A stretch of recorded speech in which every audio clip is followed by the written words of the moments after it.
You've been appointed an eMentor this year, and I wanted to ask you a few questions to get an insight about what it was like to be an eMentor.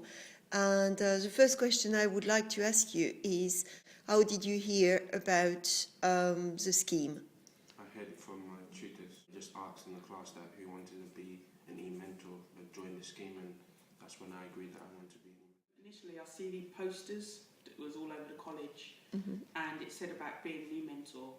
So I inquired with one of my teachers, like, what is an eMentor? And they said it was going to be a scheme that basically, if you know about technology, then you can pass your experience on to other people and to teachers.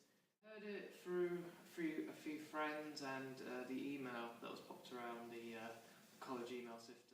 And what did you expect from the scheme? Why did you actually want to be an eMentor? They said it will teach you mostly about technology.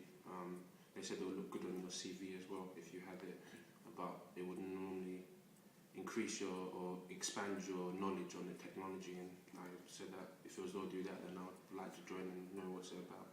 Okay. I was interested because I wanted to try and help certain teachers be able to use technology more efficiently, and hopefully it would improve learning experience for everyone.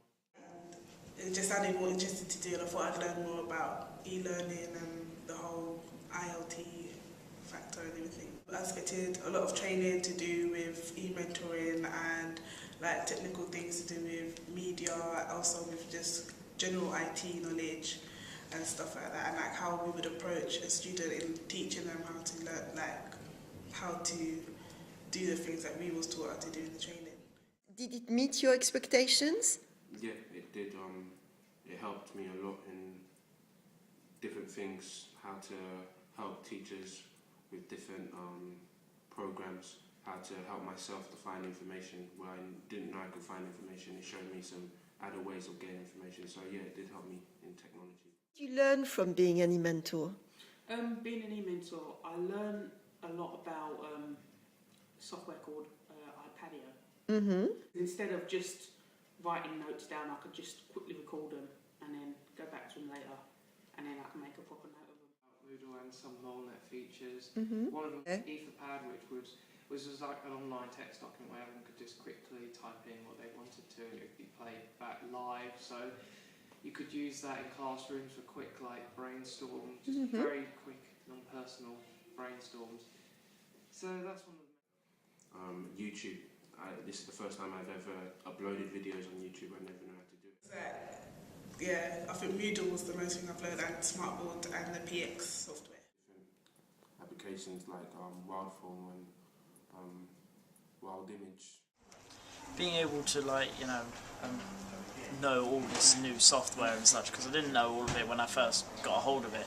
It was all new to me as well, like iPhones and Moodle, the Flip editing software and such. It was all new to me, and getting to learn it and then teach others how to do it was that was a very good experience, because I learned new stuff, and then I also learned how to teach it to others, and it was just all rather good. And I also learned how to work more closely in the team with my other eMentors, because sometimes one of us couldn't solve a problem with things. It's up to a couple of us to do so. So it's all very good. I also learned about the iPhone. That's because that's the device they gave us. So I learned how to use it because I never had an iPhone before. But I learned how to use all the different applications on it, how to take a picture, how to send it, how to easily access the internet, how to send emails, how to download some images, download some applications to make my life easier. So I learned different stuff because of the mentoring scheme, and mainly. Now, you were lent a device as part of your role as an eMentor. What impact did it have on your learning? It helped a lot because I was able to use it in class to look up certain things that the teacher couldn't look up as they was teaching, and so I had more input in some classes, and it was faster to look things up and things like that. So it helped as a whole class. It helped the whole class as a whole. So do you think that having an iPhone has actually improved your learning? Yeah, definitely. Okay. It increased. I could, if the teacher asked, like, what's this, what's that, and I didn't know, I could quickly just find the information rather than having to try and find a computer to find the information. I think it's improved the way I research things, because having a handheld device is like very good when you're on the spot and you need to know something. You just look for it, just then you don't have to wait until you're on the desktop to look for it. So I think in that sense I have raised my achievement in researching and then gaining more knowledge on the subjects in class and for other class members. Having, was it like a handheld device and being in the eMentor made me stay in college more, which means that I was doing more work and like staying to study and revise more because I was in college. So would you recommend the e-mentoring scheme to other students? I have actually, beforehand. I would recommend the scheme to new students. It's a nice way to help out college and it looks great on the CV and it comes with some nice rewards. To other people? Yeah, I would. I think it's a good opportunity for them to learn about it and be able to teach. And I think it helps towards your own career goals. I recommend that people become an eMentor because you get brilliant experience out of it with technology and it's also a great deal of fun. I would recommend it if that's what you like to do, like technology things. I would recommend it, especially if it'll be on your CV, because anything on your CV.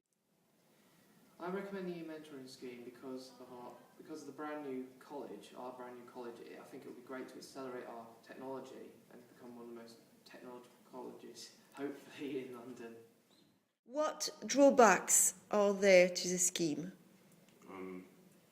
I say time consuming. That's basically it. If you're someone that you can't manage time, it won't be that good for you because you have to know how to manage the time, because there's sometimes that you don't need to be in the college where you have to come into the college because of the scheme, or there's some times where you have to get work done for your own, you have to get work done for the course you're doing, and you also have to get work done for the mentoring. So if you don't know how to manage time and you don't know how to manage your stuff, you will find it a problem, but if you know how to manage. It was good. It was fun to do, helping people out every now and then, solving little problems here and there for the teachers and students, helping them learn how to use different technology and such. I liked it. It was fun. What was the feedback from the teachers? Did they feel slightly intimidated to have a student e-mentor teaching them how to use technology? No, I think they actually preferred it that way rather than having a teacher, because we were students and we could help them in class. I think it was like kind of a mutual respect down to that, because we was helping them with things they didn't know and they was teaching us in return using what we taught them. So it was kind of like you was on the same level again or something like that. Oh, good. So it was perceived as a kind of collaboration. Yeah. I think overall the scheme is actually a good thing to do. I think it needs to be more widespread in college rather than just a few people in like media and AS level. I think we need to broaden it out to like health and social or to science and other sectors of the college and get more people to get involved and a wider understanding of the whole e-mentoring scheme. But overall I think it's a good thing.